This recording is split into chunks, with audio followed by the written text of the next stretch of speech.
Hello students, welcome बच्चों आज का हमारा जो टॉपिक है वो वैलेंस बॉन्ड थ्योरी। बड़ा इंपॉर्टेंट टॉपिक है, समझना है बच्चे। इसको हम शॉर्ट में वीबीटी लिखते हैं। जैसे कि नाम से ही पता चल रहा है कि वैलेंस बॉन्ड थ्योरी के इसके नाम से ही पता चल रहा है कि जैसे कि मैं आपको बार बार कहता आ रहा हूँ कि एक एलिमेंट जो है उसके अंदर इलेक्ट्रॉन्स होते हैं, और इलेक्ट्रॉन्स जो इनर इलेक्ट्रॉन्स होते हैं, और फिर वैलेंस इलेक्ट्रॉन्स जो आउटरमोस्ट शेल के इलेक्ट्रॉन्स होते हैं, और वही बॉन्ड बनाते हैं। तो वैलेंस इलेक्ट्रॉन ही पार्टिसिपेशन करते हैं बॉन्ड की फॉर्मेशन में। तो इसलिए इस थ्योरी का नाम है वैलेंस बॉन्ड थ्योरी। कुछ इंट्रोडक्शन इसके बारे में ये है कि ये थ्योरी बहुत सारे साइंटिस्ट ने दी। सबसे पहले हिटलर और लंदन, दो साइंटिस्ट थे, इन्होंने इस थ्योरी को दिया, और फिर इसको बाद में मॉडिफाइड किया पॉलिंग एंड स्टेटर ने।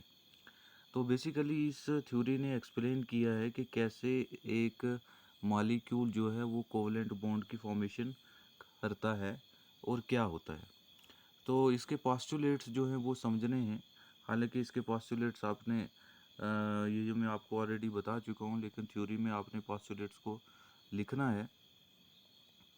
ये कहता है कि एन ऐसे कि फर्स्ट पोस्टुलेट है, फर्स्ट पोस्टुलेट ये कहता है कि an atom enters into the chemical combination if it has one or more unpaired electron in its valence shell। तो याद रखना है बच्चे, पहले पॉइंट में ये कहता है कि एक एटम जो है वो तभी बॉन्ड बना सकेगा दूसरे एटम के साथ, बिकॉज एटम और एटम आपस में मिल के क्या बनाते हैं, मॉलिक्यूल्स बनाते हैं।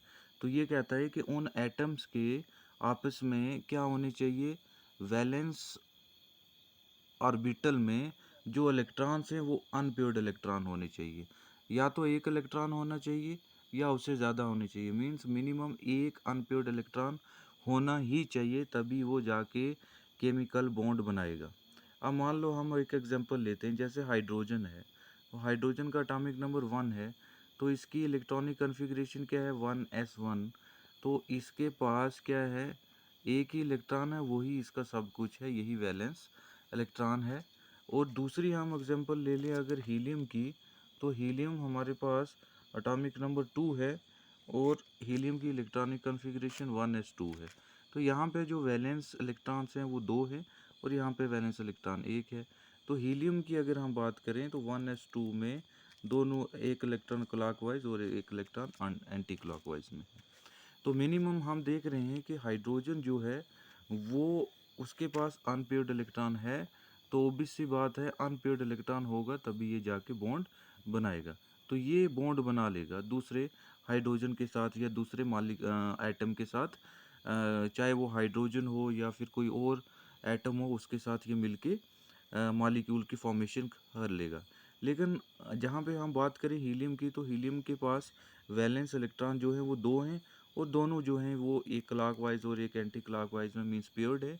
तो हीलियम जो है वो केमिकल कॉम्बिनेशन जो है वो नहीं बना सकता। तो हाइड्रोजन जो है वो बॉन्ड बना लेगा, और हीलियम जो है वो बॉन्ड नहीं बना सकता। और इसकी मेन वजह ये है कि एक एटम वही बॉन्ड बना सकता है जिसके पास वैलेंस ऑर्बिटल में अनपेयर्ड इलेक्ट्रॉन होंगे। मिनिमम एक इलेक्ट्रॉन उसके पास अनपेयर्ड होना चाहिए।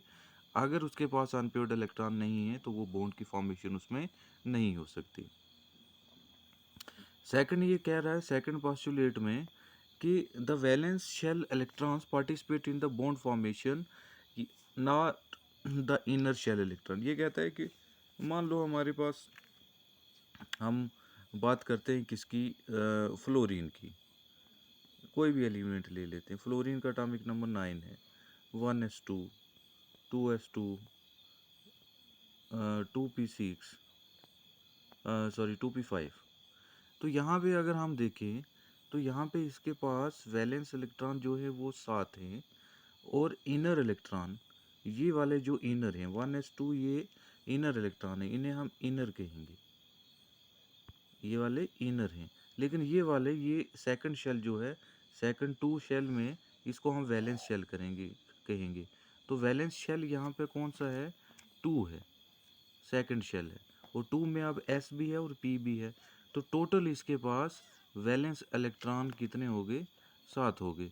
तो ये कहता है कि एक एलिमेंट जो है उसके वैलेंस इलेक्ट्रॉन ही बॉन्ड की फॉर्मेशन में हिस्सा लेते हैं, उसके इनर इलेक्ट्रॉन से कोई मतलब नहीं होता। और पहले पोस्टुलेट में ये कहता है कि इन वैलेंस इलेक्ट्रॉन में से भी वो इलेक्ट्रॉन पार्टिसिपेट करेंगे जो कि क्या होंगे, अनपेयर्ड होंगे। अगर हम इस फ्लोरीन को देखें तो 2s2 ये हो गया 2s2, और 2p5 को हम क्या लिखेंगे, ये हमारे पास p है और p में 5 इलेक्ट्रॉन है, जैसे कि यहाँ पे है 1 2 3 4 और 5। तो सेकंड पोस्टुलेट में कहता है ये कि एक एलिमेंट के जो इनर इलेक्ट्रॉन है, इनर हो गया फर्स्ट शेल में ये वाले है, ठीक है, तो ये पार्टिसिपेशन नहीं करेंगे बॉन्ड की फॉर्मेशन में। हमें मतलब होता है वैलेंस शेल से कि वैलेंस शेल में कितने इलेक्ट्रॉन है, तो यहाँ पे वैलेंस शेल में 7 इलेक्ट्रॉन है। लेकिन फर्स्ट पोस्टुलेट में कहता है कि वैलेंस शेल में से भी कौन से जो कि अनपेयर्ड है, तो यहाँ पे एस में पेयर्ड हो गए, ये भी पेयर्ड है, पी के इस ऑर्बिटल में, पी ऑफ एक्स में, पी ऑफ वाई में भी ये क्या है, पेयर्ड है, तो ये भी पार्टिसिपेशन नहीं कर सकते बॉन्ड की फॉर्मेशन में, ये भी नहीं कर सकते, ये भी नहीं कर सकते। सिर्फ एक इलेक्ट्रॉन यहाँ पे पेयर्ड है, तो एक ही अनपेयर्ड है, तो एक ही बॉन्ड बन पाएगा। तो फ्लोरीन जो है वो फ्लोरीन हमेशा एक ही बॉन्ड बनाता है, किसी भी दूसरे एटम के साथ एक ही बॉन्ड बनाता है, क्योंकि इसके पास अनपेयर्ड इलेक्ट्रॉन है। तो पहले दो पोस्टुलेट से हमें ये पता चला कि एक एटम जो है उसके इनर इलेक्ट्रॉन से हमारा कोई मतलब नहीं होता, हमें मतलब होता है वैलेंस इलेक्ट्रॉन से। वैलेंस इलेक्ट्रॉन ही बॉन्ड की फॉर्मेशन करते हैं, और वैलेंस इलेक्ट्रॉन में से भी कौन से जो कि अनपेयर्ड होते हैं वही बॉन्ड बनाते हैं, पेयर्ड वाले बॉन्ड नहीं बना सकते। ये चीज़ आपको याद रखनी है।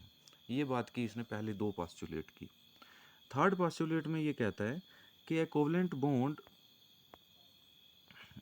bond is formed only if the orbitals of one atom overlap with the orbital of other atom, and the overlapping orbital should have unpaired electron.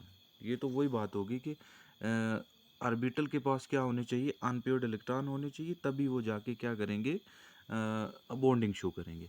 अब ये ओवरलैपिंग का मतलब क्या होता है बच्चे? ओवरलैपिंग सिंपली आप याद रखो, जैसे आप किसी के साथ हैंड शेक करते हैं उसको हम क्या कहते हैं, ओवरलैपिंग। तो एक ऑर्बिटल जो है वो दूसरे ऑर्बिटल के साथ ओवरलैप करता है, और ओवरलैप करने के बाद वहाँ पे बॉन्ड की फॉर्मेशन होती है। लेकिन कंडीशन ये है कि वहाँ पे क्या होने चाहिए उनके पास, वैलेंस ऑर्बिटल में अनपेयर्ड इलेक्ट्रॉन।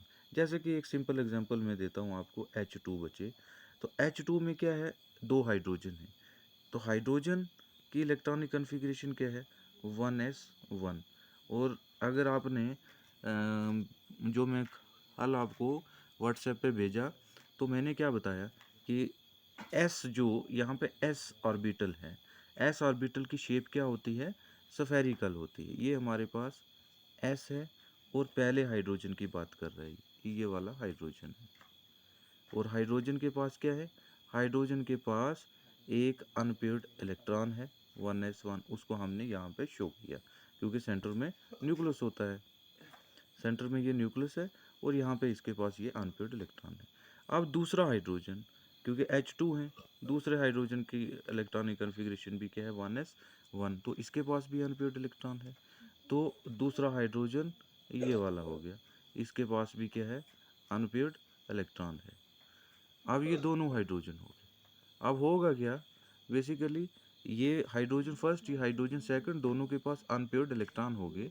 तो अनपेयर्ड इलेक्ट्रॉन होने की वजह से अब इनकी ओवरलैपिंग होगी, ओवरलैपिंग से ही बॉन्ड बनेगा। ओवरलैपिंग का मतलब क्या हुआ कि ये इसके साथ हैंड शेक करेगा, मतलब अपने इलेक्ट्रॉन से ये इस इलेक्ट्रॉन के साथ शेक करेगा, हैंड शेक। तो ये फर्स्ट वाला हाइड्रोजन है जिसके पास ये वाला इलेक्ट्रॉन था, और ये सेकंड वाला हाइड्रोजन है जिसके पास भी क्या था, इलेक्ट्रॉन था। तो अब एक इलेक्ट्रॉन क्लॉकवाइज हो जाएगा और एक इलेक्ट्रॉन एंटी क्लॉकवाइज हो जाएगा। इस प्रोसेस को हम कहते हैं ओवरलैपिंग, और इस ओवरलैपिंग ही से बॉन्ड बनता है। तो इसको हम फिर शो क्या करेंगे, ये फर्स्ट हाइड्रोजन है, और फर्स्ट हाइड्रोजन, इस ओवरलैपिंग को हम शो करेंगे बॉन्ड से, और ये दूसरा हाइड्रोजन। तो इस तरीके से बॉन्ड की फॉर्मेशन होती है, इस प्रोसेस को हम कहते हैं ओवरलैपिंग। तो इस ओवरलैपिंग को इस ओवरलैपिंग से कोवलेंट बॉन्ड की फॉर्मेशन होती है, और कोवलेंट बॉन्ड तभी बनेगा, ओवरलैपिंग तभी होगी जब एटम के पास क्या होंगे, अनपेयर्ड इलेक्ट्रॉन्स होंगे। शाबाश। तो ये पॉस्टुलेट इसमें ये कहा। फिर ये कहता है, याद रखना है, बड़ी इंपॉर्टेंट चीज़ है, याद रखना है बच्चे, केमिस्ट्री में आपको याद रखना है कि अगर किसी चीज़ की एनर्जी जो है, शायद मैं बता चुका हूँ आपको पहले, अगर किसी चीज़ की एनर्जी लेस होती है तो वो स्टेबल होता है। याद रखना है ये रूल केमिस्ट्री के अंदर, अगर किसी चीज़ की एनर्जी लेस है तो वो स्टेबल है, और अगर किसी चीज़ की एनर्जी ज़्यादा हो जाती है, एनर्जी मोर ज़्यादा हो जाती है, तो वो अनस्टेबल हो जाता है। ये मैं आपको एक्साइटेशन में बता चुका हूँ। क्यों ज़्यादा वाली अनस्टेबल होती है और कम वाली स्टेबल होती है, ये मैं बता चुका हूँ। लेकिन अभी आपको इतना याद रखना है कि कम एनर्जी वाले मॉलिक्यूल जो स्टेट होती है वो स्टेबल होती है, और ज़्यादा एनर्जी वाली जो स्टेट होती है वो अनस्टेबल होती है। तो आपको पता चल गया कि हमेशा किसी भी चीज़ को स्टेबल होने के लिए एनर्जी क्या होनी चाहिए, लेस होनी चाहिए, और हर एक चीज़ चाहती है कि मैं स्टेबल रहूँ। अब बेसिकली होता क्या है कि ये कहता है कि जब भी ओवरलैपिंग होती है, जैसे कि H2 के केस में हुआ, ओवरलैपिंग होगी, ठीक है, ये फर्स्ट हाइड्रोजन का और ये दूसरे हाइड्रोजन का इलेक्ट्रॉन, और यहाँ पे ये ओवरलैपिंग होगी, यहाँ से बॉन्ड बन गया, हाइड्रोजन, ये एक हाइड्रोजन और ये दूसरा हाइड्रोजन, तो इसको हमने कहा कि क्या कहा, ओवरलैपिंग। तो ये कहता है, वैलेंस बॉन्ड थ्योरी ये कहती है कि जब भी प्रोसेस ऑफ ओवरलैपिंग होता है तो ओवरलैपिंग के प्रोसेस में एनर्जी जो है वो लॉस होती है। याद रखना है, एनर्जी क्या होती है, लॉस होती है।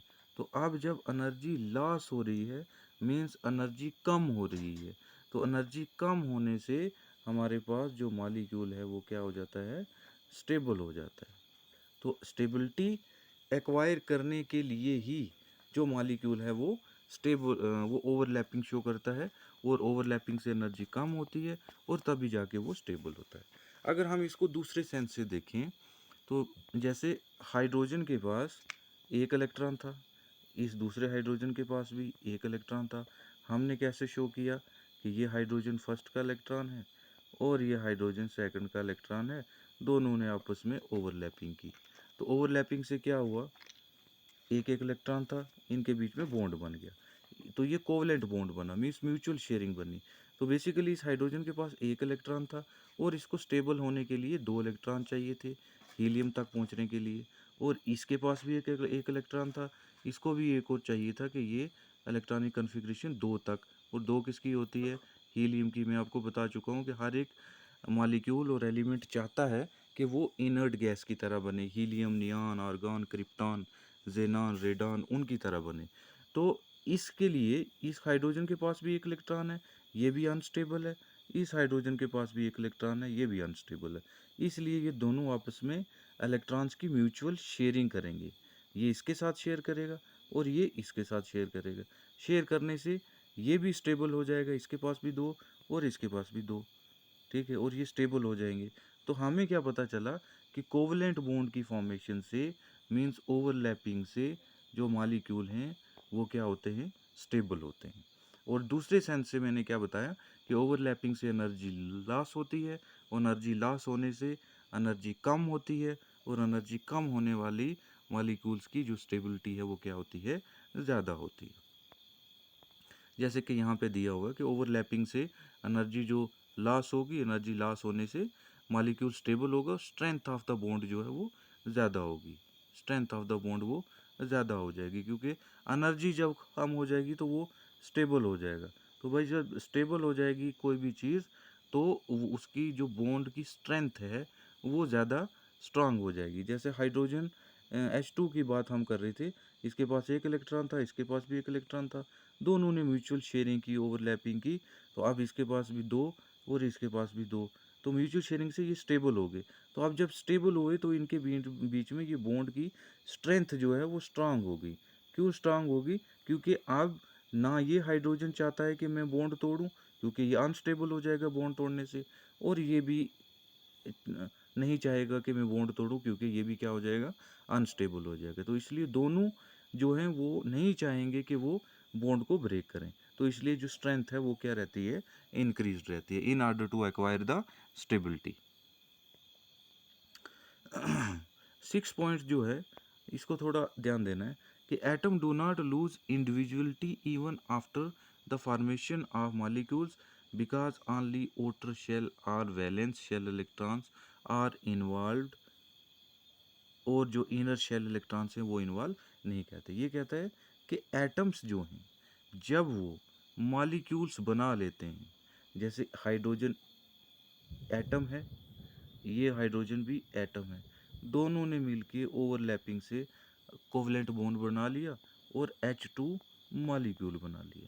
तो ये कहता है कि हाइड्रोजन की जो करेक्टरिस्टिक यहाँ पे थी वो, और इस हाइड्रोजन की जो करेक्टरिस्टिक यहाँ पे थी वही यहाँ पर है। हालांकि यहाँ पे ये अनस्टेबल था जब अकेला था, जब क्या था, जब अकेला था तो ये अनस्टेबल था, और दूसरा ये भी जब अकेला था तो अनस्टेबल था, लेकिन बॉन्ड बनाने के बाद ये क्या हो गए, ये स्टेबल हो गए, लेकिन हैं वही हाइड्रोजन है।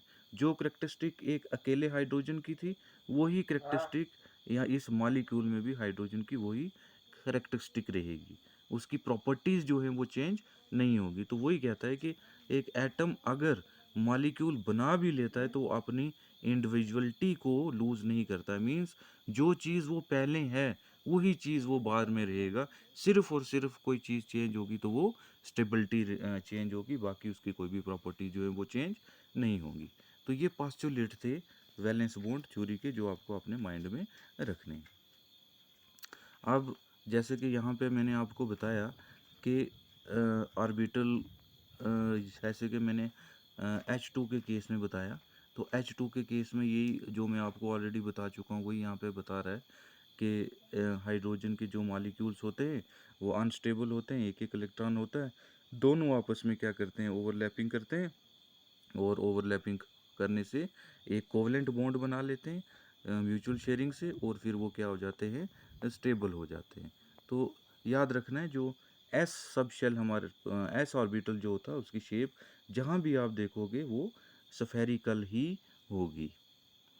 अब मान लो मैं एक एग्जांपल आपको देता हूँ, फिर हम बाकी देखेंगे कल।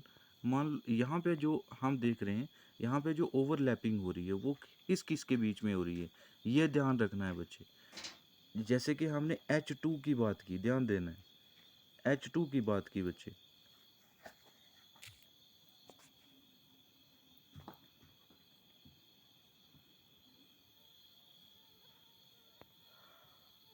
हाँ, H2 की बात की बच्चे हमने, तो H2 में क्या था, ध्यान देना है कि हाइड्रोजन था, हाइड्रोजन के पास एक इलेक्ट्रॉन और ये दूसरा इलेक्ट्रॉन। इस हाइड्रोजन की इलेक्ट्रॉनिक कन्फिग्रेशन क्या थी, 1s1। इस हाइड्रोजन की इलेक्ट्रॉनिक कन्फिग्रेशन क्या थी, 1s1। तो ये आया एक हाइड्रोजन का शेप, और इसके पास एक इलेक्ट्रॉन, और ये दूसरे हाइड्रोजन, इसके पास भी एक इलेक्ट्रॉन, ये दोनों हाइड्रोजन। तो इलेक्ट्रॉनिक कन्फिग्रेशन में क्या है, एस, और इसमें भी क्या है, एस। मीन्स ये भी एस है और ये भी एस है। तो दोनों की अब जो ओवरलैपिंग होगी उससे क्या हुआ, ये फर्स्ट हाइड्रोजन है, इसका ये इलेक्ट्रॉन था, ये सेकंड हाइड्रोजन है, उसका ये इलेक्ट्रॉन था, दोनों की आपस में क्या होगी, ओवरलैपिंग होगी। तो इस ओवरलैपिंग को हम क्या कहते हैं, यहाँ पे दोनों एस एस की हो रही है, यहाँ पे भी एस है और यहाँ पे भी एस है, तो इसको हम कहते हैं एस एस ओवरलैपिंग। तो H2 के केस में जो ओवरलैपिंग है वो एस और एस की ओवरलैपिंग हो रही है, ये आपने समझना है। तो दूसरी एग्जांपल मैं एक और दे देता हूँ आपको, ताकि आपका सेंस क्लियर हो जाए और फिर हम आगे पढ़ेंगे टुमारो। वो देख लें आप कि मान लो हमारे पास एक मॉलिक्यूल है HF, ध्यान देना है बच्चे, HF। इस एग्जांपल को समझ रहे हैं, यहाँ पे दो एटम्स हैं इस मॉलिक्यूल में, एक हाइड्रोजन और एक फ्लोरीन है। तो हाइड्रोजन को हम लिखते हैं, हाइड्रोजन की atomic number 1, electronic configuration 1s1, ठीक है। तो मीन्स हाइड्रोजन का एस सब शेल में, एस ऑर्बिटल में क्या है, वैलेंस इलेक्ट्रॉन है। तो ये हमारे पास हाइड्रोजन है, जिसका कि वैलेंस शेल s में है।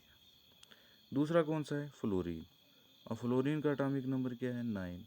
लिखो इलेक्ट्रॉनिक कन्फिग्रेशन 1s2, 2s2 और 2p5। तो अभी कुछ देर पहले मैंने बताया इनर इलेक्ट्रॉन से हमें कोई मतलब नहीं है, हमें किससे मतलब है? हमें वैलेंस इलेक्ट्रॉन से मतलब है। तो खोल के लिखो इसको 2s2, ठीक है, ये 2s2 लिखा, और ये क्या है? 2p5 है। 1, 2, 3, 4 और 5। अब देखो वैलेंस बॉन्ड थ्योरी को अप्लाई करो। ये बॉन्ड में पार्टिसिपेशन इसकी नहीं हो सकती, हालांकि ये वैलेंस इलेक्ट्रॉन है। क्यों? क्योंकि ये पेयर्ड है। इसकी भी नहीं हो सकती क्योंकि ये पेयर्ड है। इसकी भी नहीं हो सकती क्योंकि ये पेयर्ड है। तो एक इलेक्ट्रॉन जो कि तीसरे ऑर्बिटल में बच जाता है, जो कि क्या है? अनपेयर्ड है। ये क्या शो करेगा? ये शो करेगा ओवरलैपिंग शो करेगा, क्योंकि इसके पास अनपेयर्ड इलेक्ट्रॉन है। और मैंने आपको क्या बताया कि P जो होता है वो P डम्बल शेप होता है। तो ये हमारे पास डम्बल ऐसा है, जैसे S में S जो स्फेरिकल है तो P जो है वो क्या है? डम्बल है, जैसे जिम में डम्बल होता है।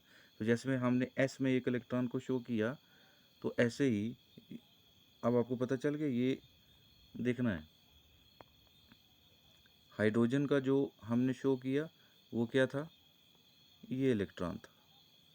और प्लस फ्लोरीन का जो हमने किया वो एक ही इलेक्ट्रॉन है, और कौन से में है? P में एक ही अनपेयर्ड इलेक्ट्रॉन, ये आ गया।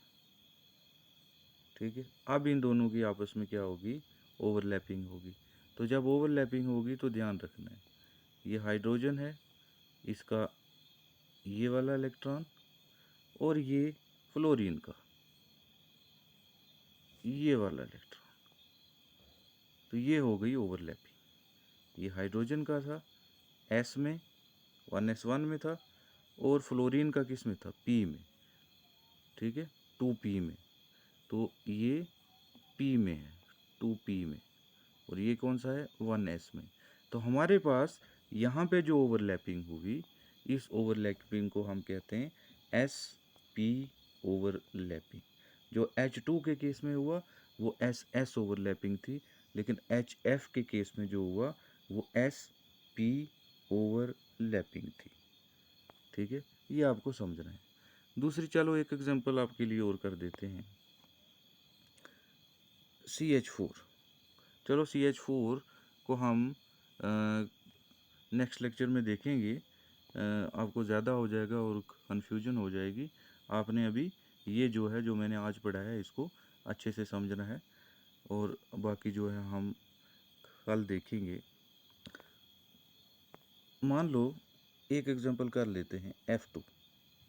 हमने पढ़ लिया, एक ओवरलैपिंग SS की पढ़ ली और एक SP की। F2 की एग्जांपल देख लेते हैं। F2 में क्या है बच्चे? दो फ्लोरीन है। तो पहला फ्लोरीन एटॉमिक नंबर 9, बड़ा इजी है अगर आप समझोगे तो। Electronic configuration 1s2, 2s2, 2p5। तो इसको हम क्या लिखेंगे? 2s2, हमें इनर से कोई मतलब नहीं है, हमें वैलेंस से मतलब है। और 2p5, 1, 2, 3, 4 और 5। तो ये भी पार्टिसिपेशन नहीं करेगा, ये भी नहीं करेगा, ये भी नहीं करेगा। क्यों? ये सब क्या है? पेयर्ड है। तो हमारे पास एक P का एक अनपेयर्ड बचा। तो P का कैसा होता है? Dumbbell shaped. तो ये फ्लोरीन का एक इलेक्ट्रॉन है। ठीक है, ऐसे ही दूसरा फ्लोरीन भी है, F2 है, उसकी भी सेम है, उसकी भी सेम ऐसे ही इलेक्ट्रॉनिक कन्फिग्रेशन होगी, उसमें भी एक ही अनपेयर्ड बचेगा। तो उसमें भी P की जो है वो डम्बल शेप्ड होती है, कहीं पे भी हो P की डम्बल शेप होती है। तो उसके पास भी एक इलेक्ट्रॉन है, ये दूसरा फ्लोरीन है। तो ओवरऑल जो यहाँ पे ओवरलैपिंग हुई वो इसमें भी P है और इसका भी P है। तो ये PP ओवरलैपिंग हुई। ठीक है, इन एग्जांपल्स को आपने प्रैक्टिस करना है, मल्टीपल टाइम्स करना है, रटा नहीं मारना है, और फिर जितनी एग्जांपल्स आपको बुक्स या नोट से मिलती हैं उनको सॉल्व करना है। Thank you.